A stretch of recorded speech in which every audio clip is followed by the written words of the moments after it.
In this video, we are discussing how to add your public key to the Metal console, as well as how the key works for the different identity types on Metal.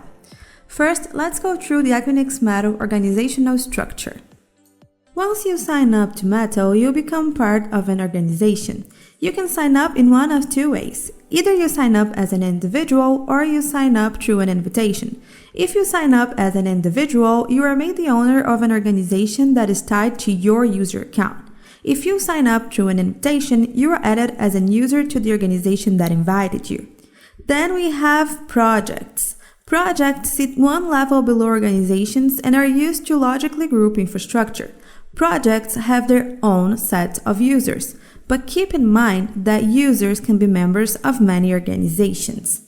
Your SSH keys can be either on the project level or on the user level. A project key can be used on any servers inside that project. A user key, however, is personal to that user and can be used across different projects or even organizations.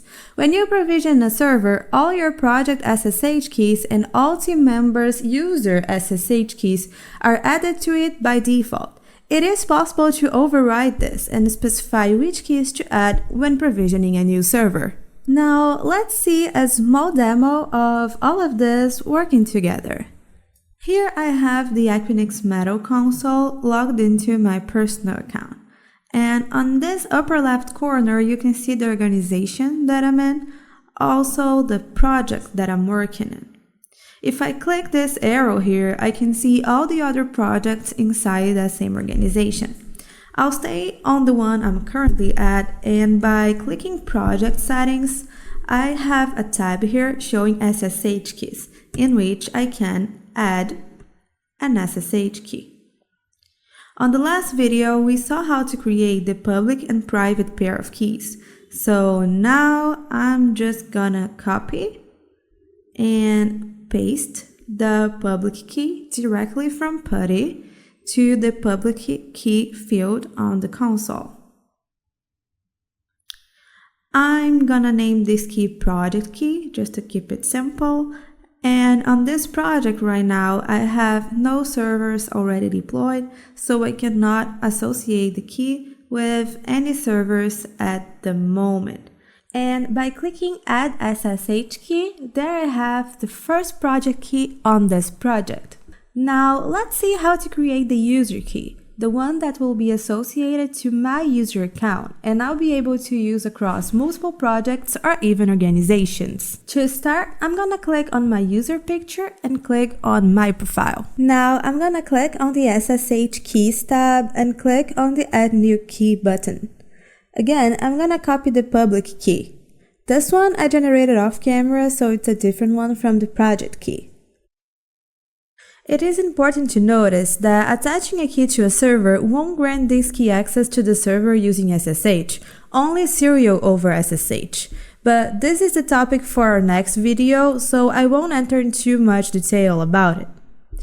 I'm gonna enter the name user key, just to keep it simple again. With that, we've concluded creating a project key and a user key.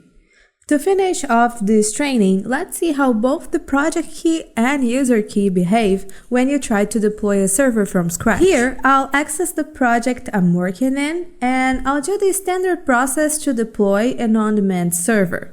I'll keep mostly the default options and choose the smallest server available, since this is just for demoing purposes. The metro I'll keep as Dallas, and as I said, I'll choose the smallest server and choose the operating system.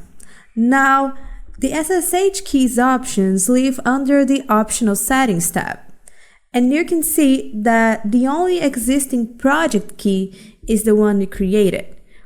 And on the right, there is the user key list with all the keys from collaborators assigned to the organization I'm currently working in. If we search for the just created user key, it will show up here. It is important to notice that not only the project key, but all user keys from all users inside that organization are checked by default, which means it will be possible to access the server we are creating with any of these keys. All of them are checked by default, and if I don't want someone, let's say Travis, to be able to access our server, I will need to uncheck Travis' box here. This way, his personal key will not be able to access the server that we are creating right now.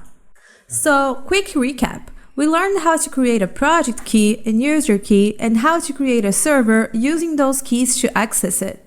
But what if I have an already deployed server that I want to access with a new key? A key that was not added as a project or a user key during the server deployment. That is what we're gonna learn in the next video. Thank you so much for watching, and I'll see you there.